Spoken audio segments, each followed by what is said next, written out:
नमस्कार, दैनिक साथी के डिजिटल प्लेटफॉर्म में आपका स्वागत है। कोसली के बेरली में आयोजित जनसभा के दौरान उमड़ी भीड़ को देखकर राज्यसभा सांसद दीपेंद्र हुड्डा गदगद नजर आए।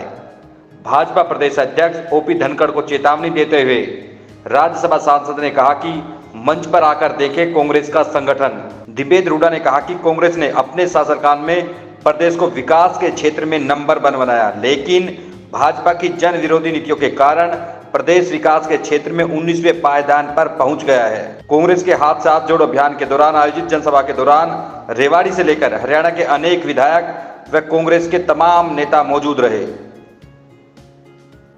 एक हाथ से हाथ जोड़ो कांग्रेस पार्टी का जो हमारा देशव्यापी अभियान चल रहा है, उसके माध्यम से एक बहुत ही बड़ी जनसभा के रूप में मैं समझता हूँ कोसली और रेवाड़ी ज़िले के अंदर ये जो की गई, इसके लिए मैं बहुत बहुत बधाई देना चाहता हूँ हमारे भाई श्याम यादव जी को, हमारे भाई कुलजीत जी को, हमारी भाई जवान सिंह जी को, हमारे एक को मैं एक का नाम नहीं ले रहा क्योंकि सारे इतना समय नहीं है, पूरी टीम को, हमारे जो है हल्के के हर कार्यकर्ता को बहुत बहुत आज इसके लिए हम बधाई देना चाहते हैं। भाई राहुल मंडोला से एक तो आज सारा कोसली हल्का बधाई के पात्र है। बहुत अच्छा कार्यक्रम हुआ, मैं इनका बहुत बहुत धन्यवाद करता हूँ। ब्रजभूषण को लेकर क्या कहेंगे? सीधा सीधा आप पे आरोप लगा रहे हैं आपके और अपनी भाषा। देखिए, ये वो कभी कुछ कहते हैं कि उद्योगपति, कभी वो कहते हैं कोई एक बाबा है इसके पीछे, कभी कहते हैं कि बच्चे ट्रायल नहीं देना चाहते, कभी वो कुछ कहते हैं, कभी कुछ कहते हैं। तो मैं समझता हूँ इसमें ये मामला कोई ना तो ये राजनीतिक मामला होना चाहिए,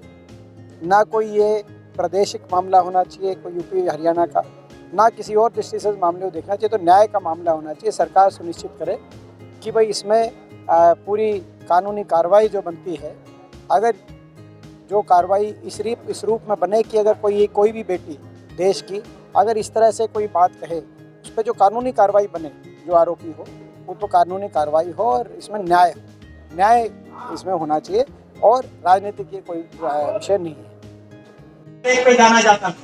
आज वो हरियाणा विकास के मामले में तो पिछड़ गया है। 19वें नंबर पे देश में विकास दर के मामले में हरियाणा की गिनती हो रही है नीति आयोग के अनुसार, लेकिन देश में नंबर 1 पहुंच गया।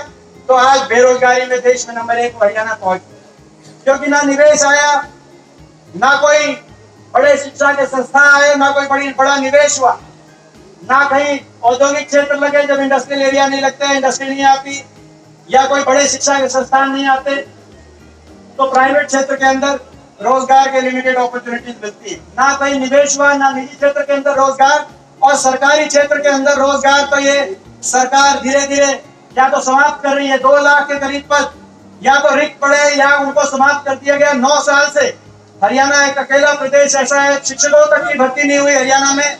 यहाँ तक कि स्कूल के बच्चों को सरकारी स्कूलों को बंद कराने की नौबत आ गई और स्कूल के बच्चों को स्कूलों के बाहर बैठकर धरना देने पे मजबूर होना पड़ा। ना तो सरकारी रोजगार और जो सरकारी नौकरियां निकली भी, या तो वो पेपर लीक, भर्ती घोटालों के भेंट चढ़ गई।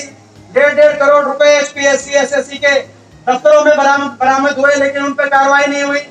जिन लोगों के पास इस तरह की बरामदगियां हुई, या तो भर्ती घोटाले की, पेपर लीक घोटालों की भेंट चढ़ गई भर्तियां, या पक्की नौकरियों को बैकडोर से कौशल रोजगार निगम के आधार पे कच्ची रोजगार में बदलाव करके आज हरियाणा के नौजवान को ठगने का काम इस सरकार ने किया। और केवल हरियाणा ही नहीं, देश की सरकार भी निजीकरण की ऐसी नीति पे चल रही है जिसमें निजीकरण की नीति में एयरपोर्ट से लेकर पोर्ट हो, रेलवे हो, बड़े उद्योगपति समूह को देने का काम ये हरियाणा इलाका है जिस इलाके में सबसे ज्यादा अगर देश की फौज को जो मैं समझता हूँ अगर कहीं योगदान रहा है, इस देश की सुरक्षा में कहीं योगदान रहा है, अगर कहीं जय जवान जय किसान का नारा किसी इलाके के में कोने कोने में उस नारे की गूंज सुनाई देती है, तो वो अहिरवाल का ये इलाका है, दक्षिणी हरियाणा का वो ये इलाका है। हर साल 5,500 हमारे इलाके को ऊपर उठाने में फौज की किसानी की खेती के साथ साथ फौज की भी एक बड़ी भूमिका रही। हर साल 5,500 के करीब भर्ती होती थी पक्की, लेकिन इन्होंने एक योजना 2019 में पक्की भर्ती बंद हो गई। 2 साल तक कोरोना की वजह से भर्ती हुई नहीं। उसके बाद अग्निपथ योजना ये सरकार लेके आई और इस साल अग्निपथ योजना में हरियाणा से मात्र 925 युवाओं को अग्निवीर के रूप में मौका मिला। जिन 950 में से आपको पता है कि 700 के करीब 4 साल के बाद बिना पेंशन के घर वापस आ जाएंगे और केवल 200-225 युवाओं को पक्का लिया जाएगा। कहां पर हर साल 5,500 की पक्की भर्ती होती थी और कहां आज केवल 225 की पक्की भर्ती की जाएगी। तो यह भी एक बड़ा जो रोजगार बेरोजगारी था, केवल प्रदेश सरकार ही विफल नहीं साबित हुई, देश की सरकार भी आज जो इतनी बेरोजगारी, हरियाणा प्रदेश में देश में नंबर 1 बेरोजगारी, खट्टर सरकार ने बेरोजगारी में ही नहीं, बेरोजगारी में नंबर 1, महंगाई में नंबर 1, कमर तोड़ महंगाई। गैस का सिलेंडर आपको याद होगा, सारी हमारी माता शक्ति बैठी है, गैस का सिलेंडर 400 रुपए पे होता था। बीजेपी ने नारा दिया था बहुत हुई महंगाई की मार, अब की बार बीजेपी सरकार। अब आजकल नारा आ रहा है महंगाई हुई कम, कर्नाटक में नारा चल रहा है, उसका जवाब कर्नाटक वाले देंगे। नारा चल रहा है महंगाई हुई कम क्योंकि बीजेपी में है दम। मैं आपसे पूछना चाहता हूं, सिलेंडर 400 पे था, वो कम हुआ कि ज्यादा हुआ? आपका दिल जानता है, हमारा दिल जानता है, ज्यादा हुआ। आपकी बात मेरे जची नहीं, मुझे लगता है कि या तो टीवी की मानू इख्तियार वालों की, मगर आपको पता है आप और हम तो आज महंगाई, कमर तोड़ महंगाई, सबसे ज्यादा बैठ के हरियाणा का अर्थव्यवस्था विफल हो गई। खट्टर सरकार ने कुछ काम किया नहीं, महंगाई में नंबर 1, बेरोजगारी में नंबर 1 हरियाणा, भ्रष्टाचार में नंबर 1, जेजेपी के साथ गठबंधन।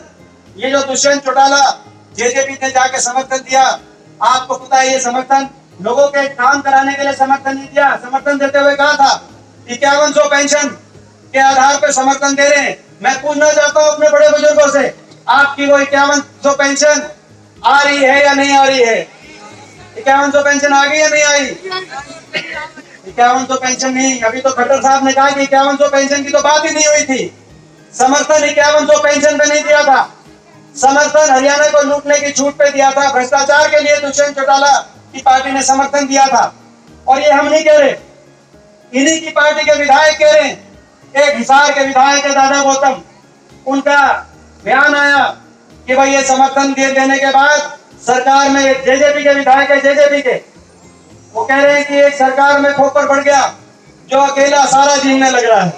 आपने सुना होगा, वो कौन खोपड़ है जो घुस गया सरकार में और कौन खोपड़ है और क्या जीने लग रहा है, इसकी जांच होनी चाहिए। जांच की जरूरत है हरियाणा वालों को, सबको पता है कैसे महकमे बांटे गए, जनता के काम हो इस आधार पे महकमे नहीं बांटे गए। हरियाणा की जनता को कैसे लूटा जाए इस आधार पे महकमे बांटे गए। और आज भ्रष्टाचार की भेंट, हरियाणा की विकास की रफ्तार को भ्रष्टाचार की भेंट इन्होंने चला दिया, जनता को भूल गए, हरियाणा को विकास की पटरी से उतार दिया। मैंने अभी एक सवाल, बताओ आप कोसली हल्के की, बताओ, मैं कुछ आपके बीच में बात रखना चाहता हूँ। हमारी जब सरकार थी, आपके आशीर्वाद से रेवाड़ी के अंदर 5 सरकारी नए कॉलेज, चाहे वो राजकीय महिला विद्यालय रेवाड़ी हो, चाहे वो गुरावड़ा कॉलेज हो, खरखड़ा में कॉलेज हो, कोसली में कॉलेज हो, पाली में कॉलेज हो, और कवाली और नाहड़ के अंदर नए कॉलेज की बिल्डिंग का नव निर्माण बनवाए थे कि नहीं बनवाए थे? मैं आपसे पूछना चाहता हूँ। खट्टर सरकार बताए 10 साल में अगर 7 कॉलेज बन सकते हैं सरकारी, तो क्या 9 साल में इस इलाके का एक कॉलेज का अधिकार नहीं था? मैं पूछना चाहता हूँ एक कॉलेज भी क्यों नहीं बना? एक और इसी तरीके से मैं पूछना चाहता हूँ, जब हमारी सरकार थी तो रेवाड़ी और गुड़ में एक कोई यूनिवर्सिटी छोड़ो कॉलेज भी बनाओ तो उसका आप नाम बताओ। हमारे समय हरियाणा में 2270 किलोमीटर रेल की लाइन बिछी, आप तोड़ने का काम करते हैं, हमने जोड़ने का काम किया, पहली कलम से काम किया, रेवाड़ी को झज्जर और रोहतक से रेल की लाइन से जोड़ने का काम किया। हमारे समय 270 किलोमीटर रेल की लाइन बिछी। आपने बुलेट ट्रेन की बात करी, मगर इन 9 साल में 1 इंच भी रेल की लाइन हरियाणा में आपने मंजूर कराई हो तो आप बताओ। हमारी जब सरकार थी 4 थर्मल के कारखाने लगे, बिजली का पैदावार बढ़ाने के लिए आपने 1 थर्मल का कारखाना लगाओ, उस बारे में आप हमें जानकारी दो। कोई औद्योगिक क्षेत्र, हमारे समय 6 IMT बनी, इंडस्ट्रियल मॉडल टाउनशिप, ताकि उद्योग लगे, आपने एक कोई इंडस्ट्रियल मॉडल टाउनशिप आपने बढ़ाई हो? आप उस बात का जवाब दो। खैर आप हरियाणा की छोड़ो, 3 सालों में कितनी मेट्रो बनी? जवाब आया कि 2009 से 14 तक हरियाणा में 41 किलोमीटर मेट्रो बनी थी, 41 किलोमीटर मेट्रो। गुड़गांव सबसे पहले मेट्रो से जुड़ा, उसके बाद फरीदाबाद, फिर बल्लभगढ़, बहादुरगढ़, और 2014 के बाद मेट्रो 1 इंच भी आगे नहीं बढ़ी।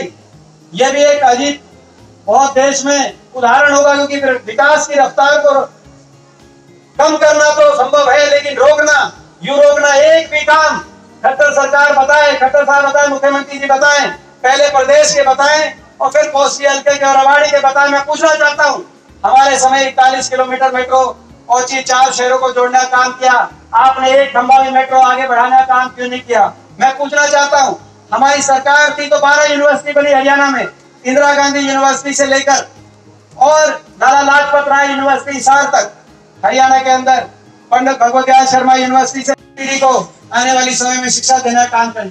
आपके समय कोई एक भी ITI बनी हो रेवाड़ी जिले में तो आप बताओ। जब आपकी सरकार थी तो मीरपुर के अंदर यूनिवर्सिटी बनी और कृष्णनगर में रुलाइल के अंदर रीजनल सेंटर बनवाने का काम हुआ।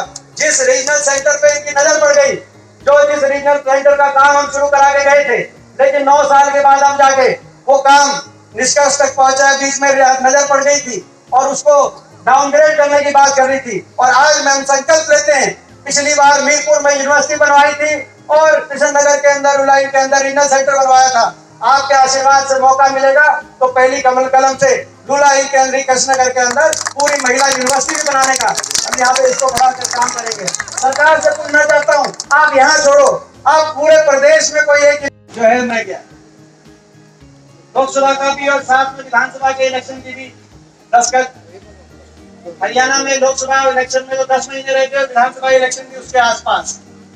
ऐसे में प्रजातंत्र में हमारे संविधान के अनुसार 5 साल में चुनाव होता है, तो आखिरी 1 साल लोगों का समझने का, सोचने का और विचार बना के फैसला करने का समय होता है। वो उस जो है आखिरी 1 साल में गाड़ी आ गई। आज आपको और हमको सोच के फैसला करना है कि 9 साल में इस खट्टर सरकार ने हरियाणा को विकास के आगे लेके जाने के लिए, खुशहाल बनाने के लिए, हरियाणा के किसान नौजवान के लिए कैसा काम किया है, इनकी क्या कार्यशैली रही।